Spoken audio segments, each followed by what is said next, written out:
Welcome to another episode of the Profit Minded Business Podcast, where we come together to share success stories, pitfalls, and really just opportunities to change and find more profitability in your business. Today we're joined with, we're going to have a big set here. We've got Jacob Andrews with iVue Media and Drones iVue. We've got Carrie Jones of the Hive Solution. And of course we have Lynn Spencer with Killingsworth Spencer CPA. And I'm Corbin Cook, your host with S&B Strategy Consultants and Auxilium Associates.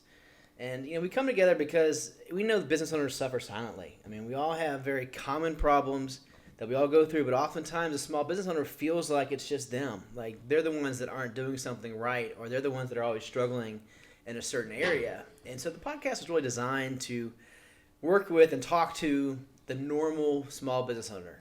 There's always the tech company that sells for millions and millions and millions. That's fantastic. But there's just so many other small business owners that just have normal day-to-day problems that we wanted to be able to be a part of. So today, our small business owner highlight is Carrie Jones. And we want to hear a little bit about how you got started, what you were doing before the Hive, and what brought it about. Well, the reason I got started was because my husband was a handyman, or is a handyman. And I saw him having classic symptoms of not being able to answer his phones himself, or being so busy during the day. He had good intentions to return calls, but they would happen late at night. He would return emails at the most awful hours, and he was just missing appointments and missing people because he was trying really hard to take care of everything himself, and it wasn't physically possible as he began to grow, which was a blessing. So starting the Hive, I was a graphic designer, had been for 10 plus years, and still am. And so I was available. I had the blessing of being available during the summers, and I started helping him out during the summers. Well, as we did that and things began to grow, I eventually realized that we needed some support, and I started looking for some support. So that's when I reached out to someone I knew, hired her, and within a few months, Dale the plumber called and said, "Oh my gosh, I love this one. How do I get one just like her?" And that's when the Hive happened. It happened completely organically, totally by accident. But now it's very intentional, and I'm thrilled to be a part of it and continue to grow it. Yeah, I mean, I think it's a common problem that we've all seen, that a small business owner, a plumber, handyman, electrician, HVAC, the typical home service person is a technician first and the business owner second. And so they are owner-operator, they're in the business, and they're taking phone calls while they're underneath the sink. They're taking phone calls while they're in the box, and it not only delays what they're doing, slows them down, but they're not even effective in managing what do we do next with the follow-up with the call that just came in. Is that what happened? Well, yeah, he would be so busy trying to do his job, and then, of course, he's being paid by the hour as he sits there with a client. And the client is probably thinking, "Oh, my gosh, I'm paying you by the hour, and you're spending the whole time on the phone with somebody else." So they're flipping out, probably silently. And, this is a common problem that you see happen all the time with all kind of business owners that are in that situation, not necessarily just the trades. But having us come in and we take that away. And then when they get an opportunity, the business owner can call in and check in on messages, and we can let them know what's going on. And meanwhile, we've taken care of everything behind the scenes. So they don't have to do a lot of the admin work that they had been having to do, because we're there to take care of it. So what happens once you guys get in place and you start, answering the calls and you're doing the follow-up, and I think you even do scheduling, right? Yes. For appointments and for the next meeting. So what happens, or what have you seen happen to the business once they put that in place? Well, I've had several businesses I'm 5 years old in July, and so over the time of 5 years, I've seen several businesses begin with us, grow with us, and get to a point where they have outgrown us, which is the whole purpose of what I do.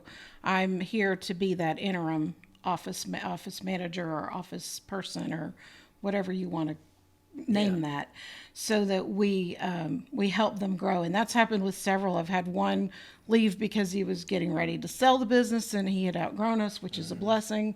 He became $1 million company this year. And he said it was for us, because of us. So thank you. I'm glad we could do that. And then I had one outgrow us and need a person completely full-time. He really needed 2 or 3 people full-time. And sadly, he left us. But he left us for positive reasons for himself. Yeah. And we're thrilled to be able to be a part of that as well. And that's what we're here for. We're here to help them grow and help them achieve their goals. And their success equals our success. So that's the reason I exist. So what does the process look like for coming on board as one of your clients? I'm myself in a similar situation where I'm having to get back to emails at like late night hours or, sometimes 3-4 days after when I should really get back to them. And I'm almost in need of a dispatcher of sorts where I can have someone send out the operators that need to be assigned to the jobs or help me, put together an email to someone that they need an estimate. So how does that process work for when you bring on someone that wants to, streamline their business processes and, make it easier to keep up to date with all their customers and their employees? And well, the first thing that we'll do is have you fill out a client information form so that we can learn more about your business and about you and how you operate that business. Then we'll sit down with you and have a discussion about what your goals are, what your needs are. And I would usually suggest that we start with a smaller project and then grow from there so that we're getting to know your business and being able to guide you the best way. And all of our processes are customized. So we would create a custom solution to your specific need, because what you need would be different than what Corbin needs and different than what Lynn needs. And we don't have a one-size-fits-all model. Right. We have a very custom process. How has that helped you find a better fit for clients while also not spreading yourself and I guess your people too thin, where they might have, 5 different processes that they have to know because each business that they work with, works in a different way? Or do you have one person assigned to one business and all of their different processes? How does that work? Well, we have multiple Bs. So each B gets, when you are brought on as a client on board, we'll assign a B to you specifically. So then let's say your B is Nina. We'll give you Nina. Nina's your B. Then anytime you have a change, a question, a addition, whatever that might be, you would first go to her, let her know what your change in situation is. You guys will discuss it. Then probably all of us will get together and have a discussion. We'll figure out a solution. Generally, the Bs are adept enough that they're able to create solutions on their own. Right. And then that works out really well. And some solutions can be, the base part can be the same, but then the way that we use it might be different. So there's always certain similarities. It seems a lot more custom, but reality is that there's some, set processes in place that kind of make everyone very similar. Well, and the base, like you were talking about. The base, but not necessarily every single specific situation, because, for example, I have one client that uses a different scheduling software than anybody else in our group. Right. And so we just adapt to that specific software for that particular client because that's what they need. Sure. And it's just a matter of learning that new piece of software for us. You know what? Let's back up a little bit, because I realized that I introduced you as the Hive Solution, and then now you're talking about bees. So maybe we go back and just to kind of bring the listener up to view, because we're blessed like, with knowing you and knowing about what you do a little bit more than the listener does. But let's explain the Hive Solution and kind of why you named it and then have designed it this way. Okay. I named it the Hive Solution because I always teased about being a busy bee. Uh-huh. And I was trying to come up with a fun name. And I, being a graphic designer, obviously wanted a fun logo. So I was trying to come up with something that felt right, felt like me, that also represented what I was trying to achieve. So one of the things I was trying to achieve was a representation of a I guess 50s-esque era of how people are treated and the way that they take care of each other and go out of their way for each other. And I certainly wasn't born in the 50s, but I appreciate that era. Yeah. And I love the way that they were respectful of everybody, no matter who they were. And I wanted to represent that for my clients. And I love your logo. Thank you. I hope it's going to be posted alongside her name, Oh yeah. the Beehive Lady. Yeah, so that's why she wears a beehive hairdo. My logo is a female face that wears the cat eye sunglasses and a beehive hairdo with a what do you call that thing? A headset. Headset. And so the reason that she wears that and has the hairdo is my mom. My favorite picture of my mom growing up was her in a beehive hairdo holding me as a baby. So cool. I represented that part for her. And then I just wanted to have fun with it. And I thought bees are fun. I'm personally terrified of bees. I would definitely I didn't know don't. Yeah. So do you ever dress up in character? I did once. I did. I absolutely did. It was. And never again. No, No, it was a I'll good probably do costume, it yeah. again. I just kind of freaked myself out. It was fun. It was fun. I did it at a networking event, and I was the only one, so it was a little. I'm better at Halloween. I'm all about that. Yeah. So what was the transition like from going from graphic design to owning your own business? Were you like operating as your own like graphic design business before then? Yes, I was a freelance graphic designer. Okay. So I went to school at the Creative Circus and graduated in 1999 and started at West Wayne Advertising right out of school. Worked for a number of different ad agencies throughout the years. Worked on some pretty major accounts. I've had a lot of blessings, in being able to work with the people that I've worked with. I've met some amazing people across the years, and I'm very grateful to everybody that I have worked with and hope to continue to do so. I still freelance. I just, my main focus today is obviously taking care of my bees because I feel personally responsible for them. Once I hire them, I want to make sure that they get paid. They're my number one priority. And then, of course, my clients, I want to make sure that we do a great job taking care of them because they're my number one priority as well. What kind of a jump would you think or explain going from just making sure you're paid to making sure your bees are paid? What kind of a jump? Yeah, I mean it's scary because It is. It's terrifying. So, I usually put the bees first, which I know I'm supposed to do different, but I'm working on it. I think anytime you It's a have mentality change because I feel responsible for people that I bring in underneath me. So I want to make sure that they're taken care of. No, I do the same thing. I'm the last one to get paid. I'm the same way. I mean, people, inside or outside the business, always, you need to pay yourself. And it's like, yeah, I hear you. That would be good. But luckily, I do live relatively expense-free right now.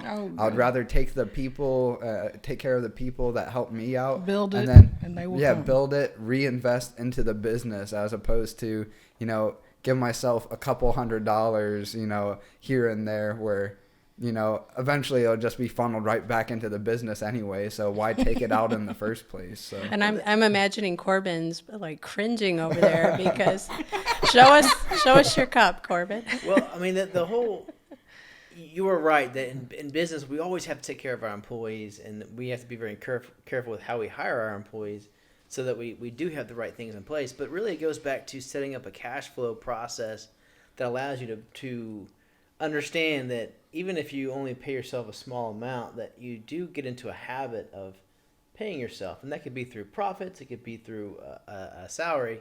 But so cash flow, system is, profit first is the entire cash flow system that allows us to set up the different accounts and start a process where not only are you paying your people right, you're paying yourself right, and you end up with a profit, and you're paying your taxes.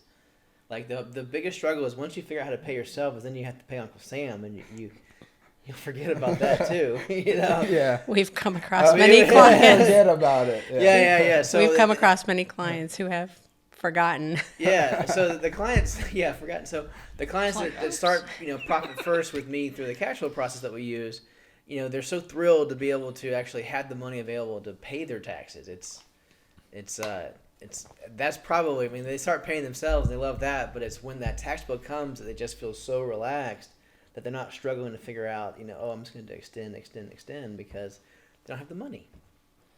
And even I experienced that, until I started really looking at, the profit first mentality and beginning to live that life, because that's a very different mentality than we're taught as entrepreneurs, because we just put everything back in the business. Right. And it's very normal to do that. And that's, we say, we just got to keep going, keep building. Well, then 5 years goes by, 10 years goes by, 15 years goes by, and you realize that you have basically bought yourself a very stressful job. And that's all you've done is just bought and paid for in blood, sweat, and tears, a very expensive job.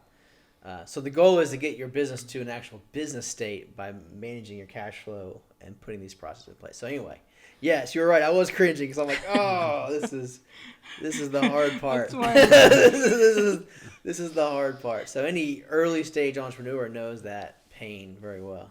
Well, in talking to you, I am, like Carrie, everything's going to get paid before me. And, I'm a mom, and you just take care of it. That's what you do as a nurturer, and that's my personality type. And then talking to you and talking about profit first. Yeah. Well, I'm not exactly profit first, but I do, as soon as I see there's something there, I'll grab it right away. And then, the next 2 weeks forecasting out, it'll happen. It does happen. But, without talking to you and without, just on my own instinct, I would leave it there and take care of other things and build. Well, but so I do eventually take Yeah. it, but it's not necessarily first. Well, just hearing you say that you're a mom and the mentality is to kind of squirrel money away, So the entrepreneur, what happens is we get trained on, normal accounting and income statements and balance sheets, and none of that makes any sense to the typical entrepreneur. So therefore, they go back to what's called bank balance accounting, and so they get their numbers and they go, "Oh, this is great. What does this mean?" And there's no real explanation. And so for most business owners, they don't understand their financials, and that's a big part of what I do. But then it's the taking it to where they begin to organize when money comes in, where to put it so that it's not in the operating expense. The biggest problem with people in America and why we're so, as a culture, overweight is because we use very big plates. Right. So we use very big plates to eat off of. And so we get the chance to go put food on our plate, we fill it up. Well, so if everyone just used smaller plates, 20% smaller plates, they're going to eat less. And therefore, we're not going to have as much obesity as we do. Same thing with our business. See, the problem is that when we bring revenue in, we subtract out our expenses first. What's left over is profit. What's left over is what goes to owner pay. What's left over is what's left for taxes. Probably in that order. Mm-hmm.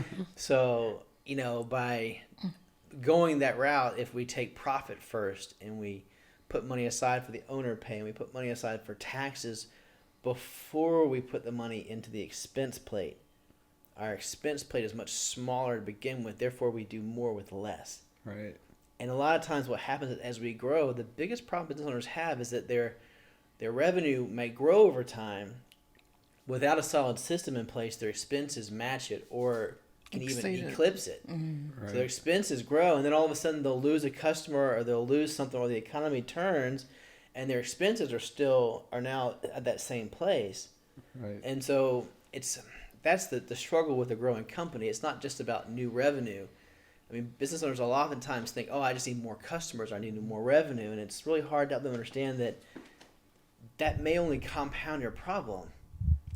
So it's about having the cash flow process in place to prevent these problems that are so common. I mean, a lot of times a business owner in the growth stage is when they fail because they don't have the system in place. Yeah, I struggle with that mentality because I understand it conceptually. It makes total sense. And then, I like to think of myself as pretty ambitious, and I hear about like the bigger companies, how they're built, always just focus on revenue, not as much focused on profit. And it's like, oh, I need to adopt a similar mindset and a similar system to grow and scale my company. But there is a very fine balance of just focusing on bringing in new customers, bringing in revenue to where, all right, are you able to sustain that growth over time? Because do you have the profitability, and are you keeping your expenses in check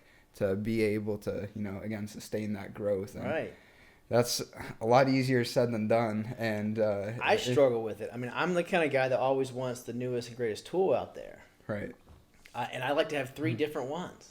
Right. So like I struggle with, it's only.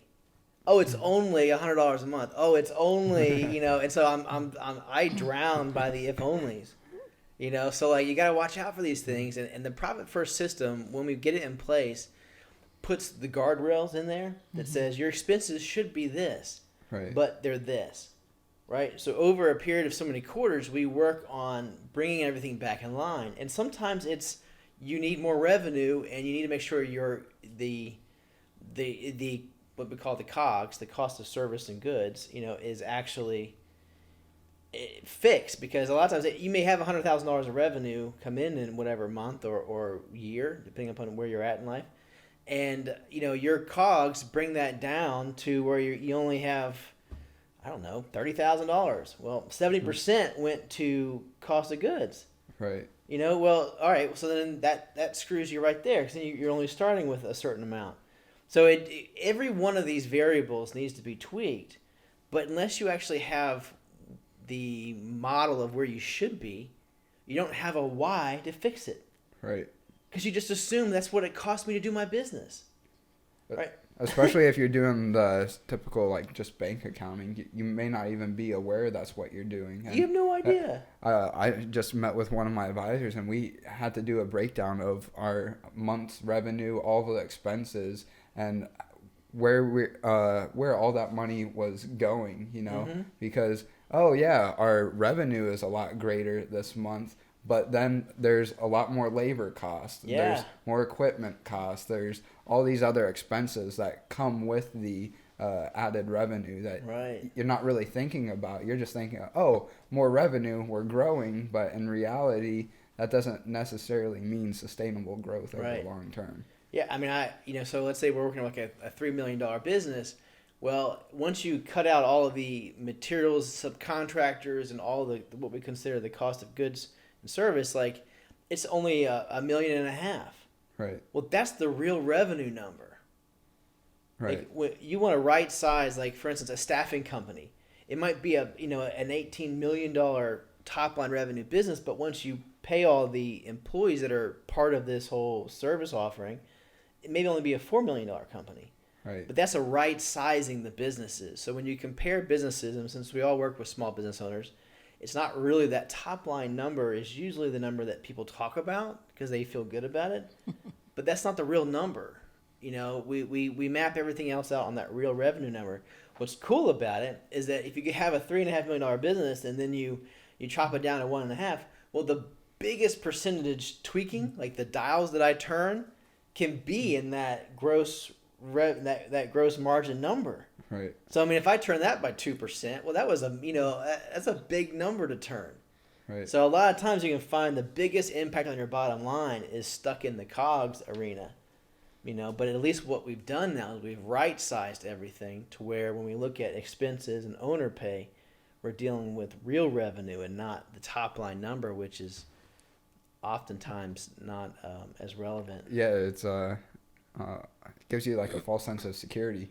Well, that's it, because you could have pulled in whatever thousands of dollars this month, but if you only have 500 left.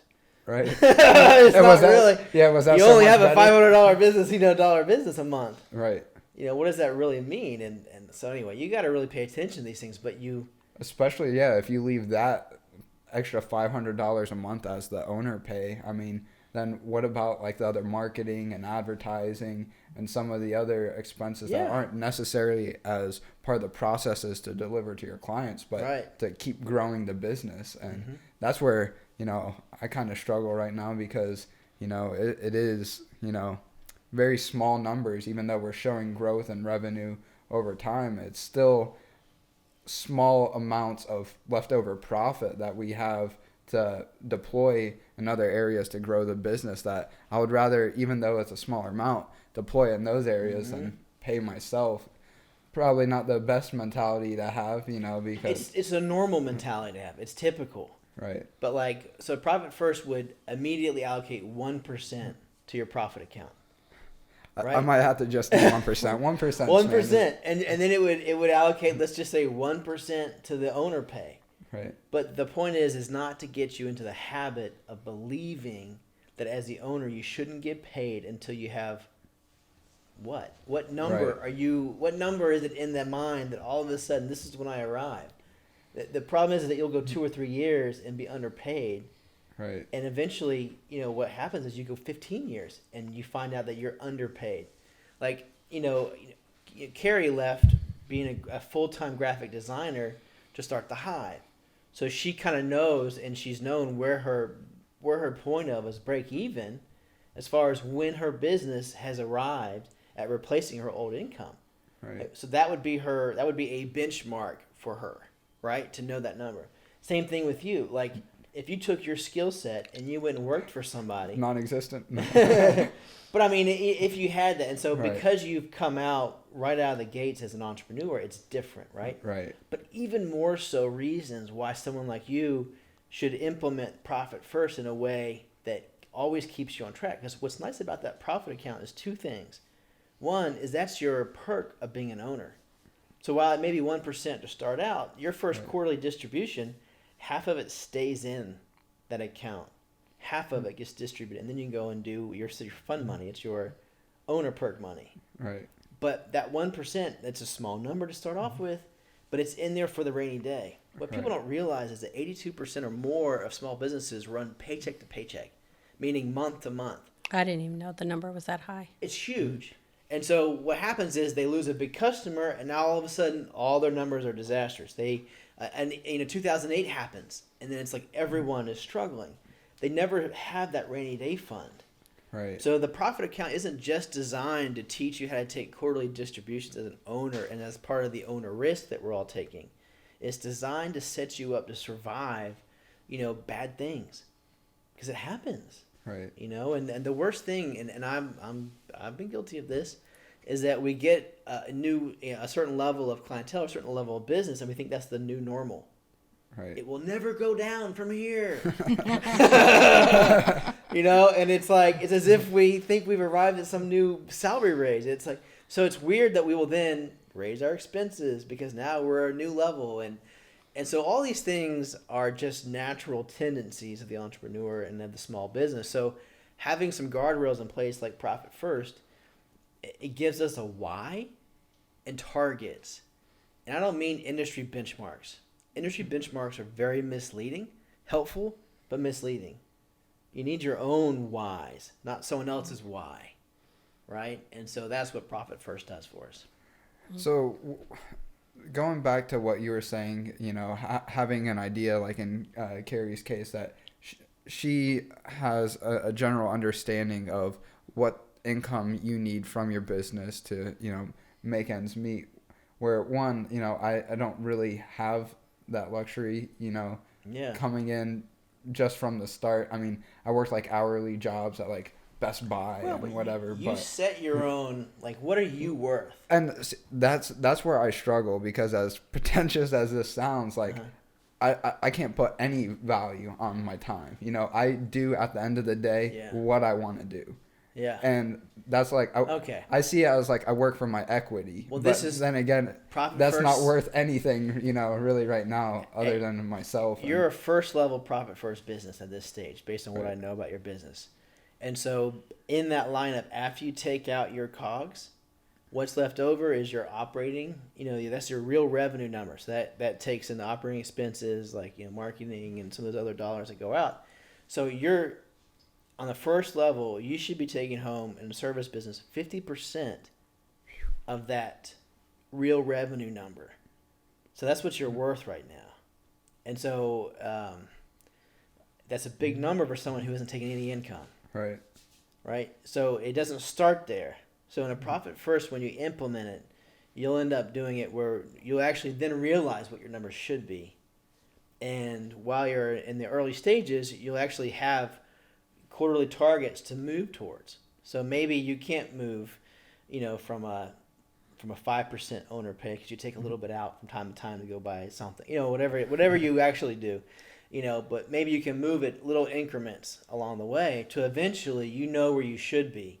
And as your revenue grows and now you have the system in place, what happens is your operating expenses get kept in check. Right. Right? And all these dials get turned along the way to where all of a sudden, you know, a year from now, you figured it out. And you've learned that, you know, certain expenses just weren't worth it because you weren't getting paid what you were worth. Right. You know, and that you weren't paying enough in taxes to not have to worry about it. And that, you know, your profit is now there to provide a safety net, you know, and provide you the perks of being an owner. Like, all of a sudden, the profit first mentality allows us to be bank balance accountants for our businesses, because that's where we're going to go anyway, naturally. You know, we still need the numbers, and like S&B, you know, we do the bookkeeping, we do the profit analysis, we do all the CFO type work. Mm-hmm. But the reality is, as entrepreneurs, still go back to the bank balance accounting, and that's okay. We just need to build that into the process and make it and normalize it to where it actually provides them the roadmap for their own personal success. Well, sorry for hijacking the conversation, but Carrie, back to you really quick. What type of businesses are an ideal fit? I would imagine like any sort of service business, you know, would be, you know, a layup of sorts. But I mean, does it vary pretty widely, the types of businesses that you work with? It has over the years. Originally, when I started the company, I was entirely planning to focus on nothing but the trades. But over time, I began to gain some attorney clients, which have been a wonderful fit that I didn't foresee coming, but I love them. They're some of my favorite clients. And then I also gained some professionals. So I've had a pretty good sized mortgage company where we answered the phone for 30 people. And we were strictly a message only because that's a service industry that we're not allowed to, we have to have a certain, license in order to be able to answer certain questions. Right. So the way we got around that is we just acted more as a receptionist. And so they used the messenger bee service, where we strictly answered the phone, took messages, and the person they were trying to call was conveniently always unavailable. But we found very creative ways. And you mentioned messenger bee. Mm-hmm. So when you built the Hive and you have your structure, tell us about the different categories and what that means. Well, again, trying to keep in the theme and have fun with it because, you know, why not? I have the messenger bee where we strictly answer phones and take messages. Everybody gets the interactive client information manual. Then I have the mason bee where we answer phones, take messages, and do scheduling. And then I have the honeybee where we answer the phones, take messages, do the scheduling, do follow-up calls. We also do send out cards account management. And coming soon, we'll be able to add a Chatterbee product. Chatterbee is going to be where we'll do live Facebook, email, Twitter, and chat. Oh, nice. So I'm working on that one right now. And then I also have the Hive Honeypot, which is strictly admin only, bank of hours. And so you buy a block of hours and you use those. They're good for 3 months. Something that and what does admin bee do? It depends on what the client would require and need. So we can customize that.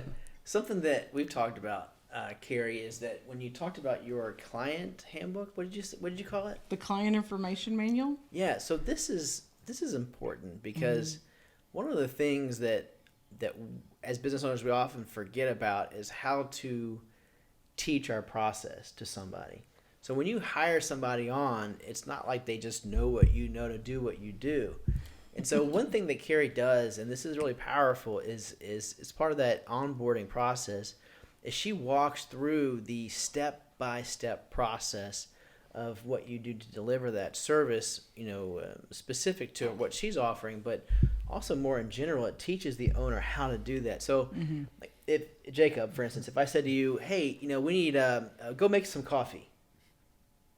And this is, we're here in the studio, like you wouldn't know where to go, where to get the coffee, what kind of coffee pot it was, is it plugged in or not? Like there's so many weird steps that go into, hey, go make us some coffee.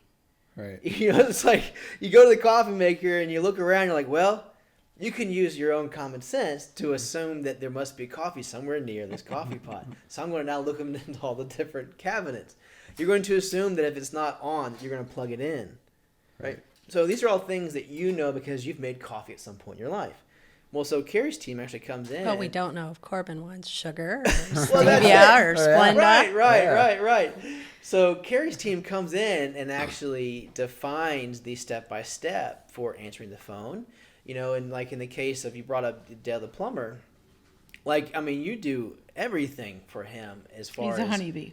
Yeah, so he comes in and a call comes in, and not only is your bee talking to them, but they've been educated on Dale's offering, on the products and the different plumbing services. And, we speak plumbing. Yeah, you speak plumbing now, and so that's all part of the process. Now, here's what the cool thing is that if the honeybee moved on or chose to go to another state or whatever the case is or whatever happened, was no longer available, this step-by-step process is built into her system to where it's normal for someone to come in and immediately pick up where the last one left off because it's so well documented. All right, so what I mean by this is, and one thing I loved about Carrie's process is that these things, I guess if the owner leaves and maybe if the owner, what do we call it, graduates out, right? Mm-hmm. All of a sudden they need somebody full time, right. And it's like they've moved beyond your services, they've graduated, high fives, right? They get this process book. Mm-hmm. Wow. They get all that hard work that went into the training and the filling in of the gaps if something happens, and that to me, if you only use Carrie just to access the book at some point down the road, that is spot on. Talk about that. I know I kind of stole the show there, but you're great. To me, that was like, right. I heard that and I realized that's powerful. Another thing Carrie does that I really love is, I don't know how you do it, but you have the technology that the business owner's phone rings to your bee, and your bee knows which business is being called and answers. That was the most important thing for me. I'm super worried about making a mistake, so I got 2 systems in place to make sure that we don't answer that wrong. No, I love it. I think it's really neat that. Yeah, that was just my big horror. So I made sure that not only is there a visual where you see the name, you can't help it, it's blinking, hello. You also, when you pick up the phone, it says, the Hive Solution, you have a caller. Well, you're going to repeat what you hear. You're going to know that that's the person that you're supposed to answer for. So you'll so it says the Hive Solution for... It'll say whatever the business owner's name is. Okay. Or not business owner, but the okay, business so it would be name like... is. SMB strategy. SMB strategy consultants. Yes, the civilized plumber, you have a caller, whatever. I like that redundancy. Mm-hmm. Yeah, well, that's good. I touched on as many of those touch points as you can, auditory, kinetic, and because you're touching the phone, the auditory because you're hearing it, and the visual because you're seeing it. So I tried to think about that when I came up with how to do that. Mm-hmm. So, I have another client niche for you, I think, and that might be me. I do have a staff of 9, which includes 2 admins, and then I'm kind of always back up to anybody anyway. But there are times when the 2 admins and me, the 3 of us cannot be in the office, and it's really important to Janet and me, as we grow, that we continue to offer that relationship service, and we don't want the phone ringing. And sometimes it does, and it's embarrassing. We don't like it, but we've been talking about, we've got to bring Carrie on board in those couple of hours a month that we can't man the phones, or we just want to enjoy nice weather like today, that there is a backup and we're not tied to that office for, you know. So. Yeah, we can be a backup only, so you don't have to be a full-time. The way I've structured my pricing, it starts at 3 hours a month, rather than charge by a block of minutes or by, I guess, by the call, like a lot of competition will do. I don't like to tie people down, so I charge by a block of time. I know small business owners, and I was in that situation with my husband at the time. We need a budget. You have to know what your costs are going to be at the end of the month. Right. And with other people that do similar, that nobody does it like I do, but the ones that do it similarly, they'll surprise you with huge scary bills unexpectedly at the end of the month. With me, you know, if you go over your hours, you know that in advance, and you know what your hourly fee is going to be. We, at 80% of your time going over, we receive an email that says, hey, this client's at 80%. So then we have the opportunity, if it's 2 weeks out, well, you're probably going to go over. So we'll let you know. If you're a week out, you're probably not going to go over. I'm not going to make a big deal out of it. Right. So it just really depends on the client, where they are, how tight, you know, because you get to know your client. What do they care about? And you just try to let them know so they're not blindsided and surprised with, ooh, here's a new bill. Now, does that like roll over if you like don't use like a block of time that you bought for a month, or what I recommend is that clients will start, especially when they're new and they don't know, we start out at 3, 5, 10 hours, something like that, because typically, depending on what level that they are looking to need, they're thinking, I need somebody 8 to 5 every day, Monday through Friday. That's 8 hours a day. So they're looking at it like that. Right. I'm not charging you like that. I only charge you for the time I spend on the phone. So for Messenger Bee, I'm only spending 1 to 3 minutes per call. For Mason, I'm spending 3 to 5 minutes per call. For Honey, I might spend 5 or 10 minutes per call, but I also might have a few extra here and there because of the admin piece. So looking at it like that, unless you know your phones are ringing nonstop, you're not going to have an 8-hour day. Okay. Likely. You're looking at 3 hours a month pretty consistently.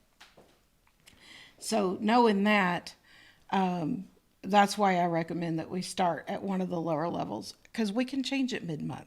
We can review that. We can get you started, see where you are. I don't want you to overpay. You don't want to overpay. I'm not looking for the short haul. I'm not looking for the quick money and keep you locked into a contract. I'm month to month.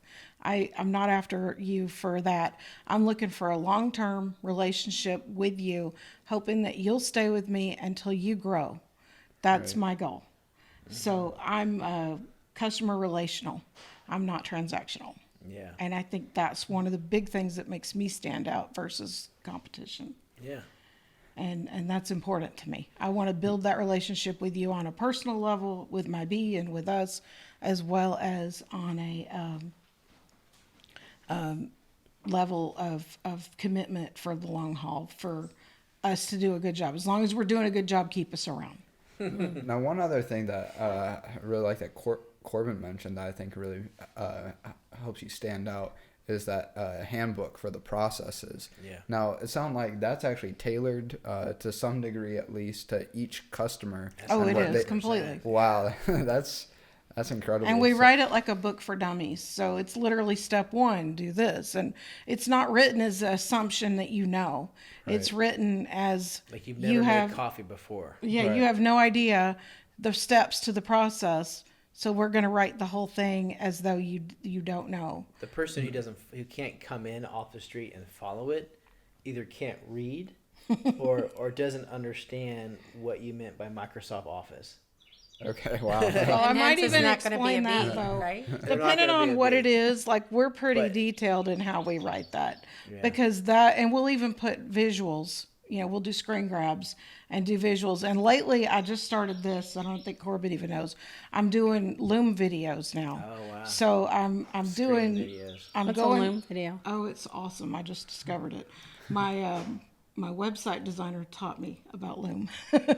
So it's a free service, and you can go in and record the actions that you're doing online while you're doing it. So you can, and you'll see yourself on a tiny little screen on the bottom. Explaining it. You're talking, and that person on the other end, once they review it, can do that as well. They can be edited and saved, and so Much easier than writing it out. Sometimes writing it out step by step is harder than if you just watch somebody do it. Well, so. I kind of feel like we need to do both because agree. you Yeah. don't know who the end user is. Right. You don't know, and that goes back to the how do they learn? Are they visual? Are they kinetic? Do they have to touch it? Smart. Are they auditory? So that's where that came from. That's Okay. me trying to touch all those sources of what that end user might be. I don't know who's coming. I don't know what they're going to look like. I don't know how they're going to interpret anything that I might write. Makes perfect sense to me. I do this every day, but they have no idea, and they're going to be like, you don't want to do that to them. You want them to be able to pick it up and very easily. And we've found that that's been very helpful with clients already. I found similar things. So I have like photo editors and then like operators that go out on site to perform a job, whether they're a drone pilot, photographer, videographer. And for some of the back end like editing processes, we've done both the video tutorials where we'll do like a screen share, and that's nice for some of like the more in-depth stuff. But other times for like some basic photo edits, even though it's pretty basic, it's nice to have a checklist that you can just run down without having to watch a 5-10 minute video to make sure you're doing everything step by step. Where Might be helpful to do both. and we've had to do both for some processes, but that's something I would love to talk to you Sure. about afterwards, because Love to. we do a wide variety of media work, so a lot of the processes are very similar from job to job, but not exactly the same, so they have to be tweaked a little bit. But one other question I had for you was, how is something handled where you get a call on a behalf of a business and it's not taken note of anywhere in the handbook processes or anything like that? Oh, if it's new information? Right. Well, that happens a lot. Okay. Because as we're especially new clients, we're getting to know you, we're learning about your specific business, and maybe we've not ever touched that industry before. So the fun thing about being a bee is you get to learn a lot about a lot of things. But what we'll do is we'll just tell the caller that we need to do get some information for them. We'll put them on, usually we don't put them on hold. We'll ask them to let us call them back. We'll get in touch with the entrepreneur and ask the questions. Then as soon as we get that situation resolved, that information gets uploaded into the manual so that we next time encounter that situation. And we're always updating that manual. In fact, we are going through twice a year we do a big review, but on a pretty consistent, regular basis, we're updating that all the time. Clients will send new information. They'll make a new change. They'll do a new system. Let's do it this way now. I know the old way worked, but I want to try it this now. That goes in the manual. The old one stays, but we make sure that that's in there, because if they go back, we've already got it written down. And that's the thing, is that you can't just sit down and map it out and then like, Right. that's the manual, thanks. Right. It's a living document that is updated with practicality in mind, that like, when we talked about it, we didn't talk about having to plug the dang thing in. Yeah. Like, okay, we need to add that, Yeah, that comes up sometimes when we're training a new bee, where you'll find that there's new information that, this to us was Normal. we know. And the newbie is like, well, I didn't know what to do about so-and-so. We'll add it to the manual. So we learn, and it's constantly evolving. And this on a is daily basis. And the benefit is that obviously when a business owner or the business graduates from needing your service to moving into a full-time channel, like they have the same manual to then apply to new hires and part of their HR process that is well beyond anything they would ever undertake as now we just need to hire a full-time person. Well, it's a whole brand new world. Welcome to the pain of hiring new people. Carrie, I think you have a new client after this. And I think speaking of HR and new clients or new employees, sometimes employees leave, and if you're already set up with Carrie, well, that's how if you're right. your admin leaves, no problem. Well, you can just transition your admin real quickly gets back. Sick, yeah, goes on vacation, gets put in the hospital for weeks on end. Yeah. Things happen, but with me, that can happen. And you've always got 2 or 3 backups depending on how many bees I might have. Mm-hmm. I can scale and grow as I need to. Right. I can scale and grow as my clients require. Right. I can have a client that needs, way more time than he used to because he grew. And knowing that, I'll go out and find somebody to bring in that extra support. So he's essentially paying for AB, but he's got a whole team of people. He looks bigger. Right. He looks fancy. But he's only paying for the shared cost and your bees are so of a professional. person. Well, we want to be. We try. You should give out a few numbers, let people test call in. I mean, I have called a couple of different businesses that you have bees for. Oh, my favorite story. That makes me remember. I've got the best story. I had. We're in a networking group, and I have a person that was a real estate agent in this networking group who some of my clients are also in this particular group.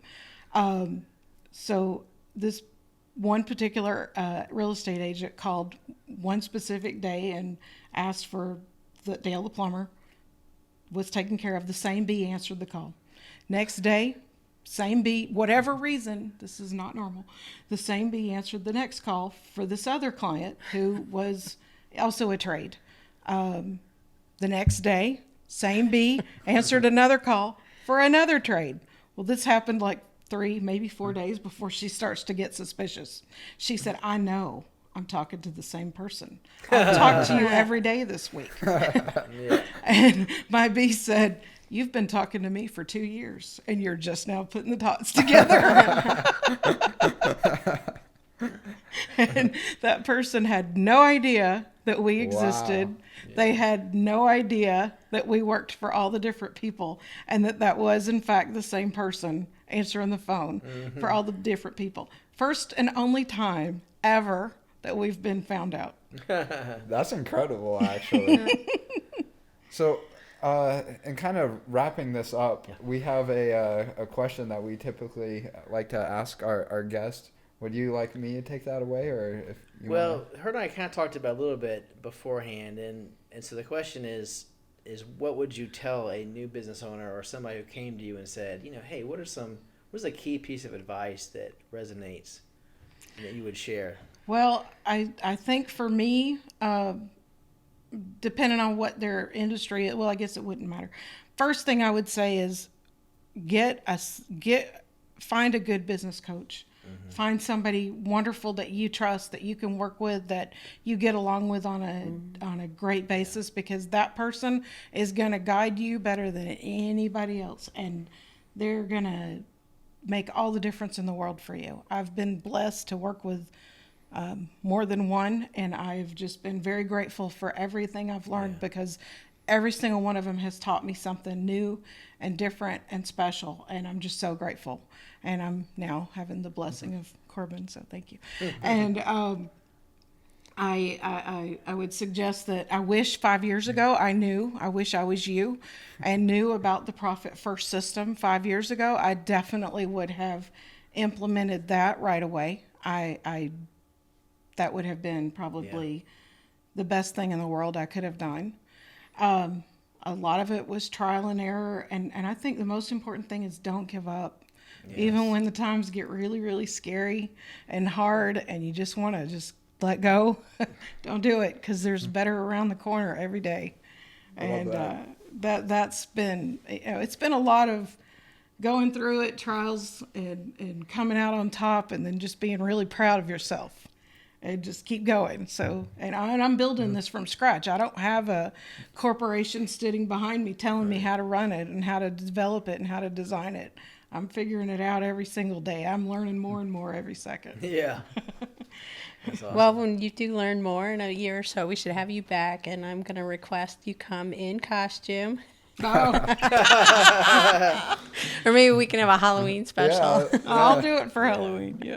Oh, and the other thing I would tell them is find a solid accounting person. That is so important. Best thing I ever did was pick this group. Oh, yeah. And I'm very grateful to them. So I didn't mean to. But yeah, that's important. So that's it. That's what I would tell them. Nice. Lay your foundation. Thanks so much. And, Lynn, I know you were talking about looking at a service like this. Like, what is your advice for somebody who's maybe struggling to find the right partners, or what is your piece of advice today? Well, I'm very convinced because what you don't know is that at 2:00 today I'm going to go golfing, and I'm going golfing with my admin, who's my son, who's been asking me for weeks. And we're past April 15th deadline, but I feel really guilty about leaving that phone unmanned, and it just sits in me. And having this discussion today, you are going to be hearing from Gina and me soon, and get that manual going. And it seems kind of scary to cover like those 3 hours between 2 and 5, but you're not charging hourly for 2 and 5. You're talking about for Only when if your it's phone May. rings. It's not tax season. I'm Right. not going to get a lot of phone calls, but Well, it's and really even if important to you have do- that man coverage. Yeah, we're backup for several businesses, so it doesn't have to be all the time. It can be a backup only. We do that for quite a few folks. Yeah. Yeah, I feel good about. And we do vacations, so you can be gone for a day up to weeks on end. It doesn't have to be ongoing. It can be. Weeks on end. I had one client. I had a plumbing client go on. He's from he's from South Africa, and he went home for 6 weeks. He does this every year. He calls the bees. We take care of him for vacation. He comes back. He takes things back. He calls me again next summer. I Like get him every clockwork. year. Mm-hmm. That's great. I should be hearing from him soon. It's getting about that time. And Jacob, did you have something that stood out today that you want to echo? Actually, just what Lynn just mentioned. Don't feel guilty about going to play golf. It's something that actually came up in my conversation I had yesterday. The best way to be inspired is to be entertained. So if you're working long and hard and, just need to let go for a few hours, go be entertained, and you'll come back more inspired to do more work after that. Take Yeah, time that's for good. you. Yep. Yeah, It's okay. I'll echo that one, man. But I want to be back up you want to be back. because I'm all, But yeah, I'll echo that one, man. It's I also struggle with this one. Like, I enjoy what I do, and so it's hard for me to say, oh gosh, I'm gonna make sure that I'm always, that every quarter I have at least a long weekend. Right. But a good friend of mine's been running a business for almost 20 years now. Said to me, Corbin, the most important thing you can do is to make sure that you get a chance to unplug and unwind at least once a quarter in a way that could be a 4-day weekend kind of thing. Right. So I echo that. I struggle with it, but I actually know that is really important. It's important, and that's what these can do to help support too. oh, For absolutely. sure.